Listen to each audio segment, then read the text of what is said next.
કે તમારું નામ? મારું નામ હરેશભાઈ ગોંડલિયા. હરેશભાઈ, શું કહેશો? કેટલા આપના મંદિરે કેટલા દર્શને આવો છો અને શું હકીકત છે? અમે અહીંયા 40 વર્ષથી આવી છીએ અને અમારો આ શ્રદ્ધાનો વિષય છે. આ લોકોએ જે કાર્યવાહી કરી કોઈ સમજ્યા વગરની કાર્યવાહી કરી નાખી. અહીંયા અમે બટુક ભોજન બાપુ કરાવે છે વર્ષમાં 3 વાર. એ એના સૌ ખર્ચે કરાવે. કોઈ પાસે એક જાતનો ફાળો લેવા નથી આવતો, કોઈ જાતનો અહીંયા પાઠ માંડવામાં નથી આવતો, નથી કોઈ દાણા જોવામાં આવતા, નથી કોઈ દોરા કરવામાં આવતા.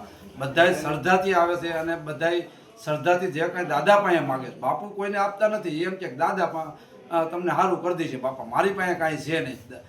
બાપુ ખુદ કામે જાય છે. વન વિભાગે કાર્યવાહી કરી એને લઈને શું કહેશો?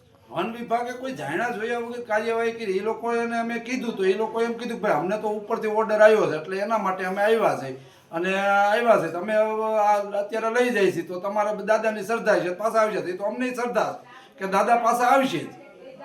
કેટલા વર્ષ જૂનું મંદિર છે? આ 40 વર્ષ જૂનું મંદિર છે. અહીંયા રાફડો હતો, પેલા રાફડો હતો. સોસાયટી વાળાએ એમ કીધું બાપુ અમે તમને આ જમીન લઈ દઈશ, પણ બાપુએ એમ કીધું ના, દાદાને અહીં બેવું છે, દાદા મને ગમે ત્યાંથી કમાણી આપશે અને એમાંથી હું લઈશ.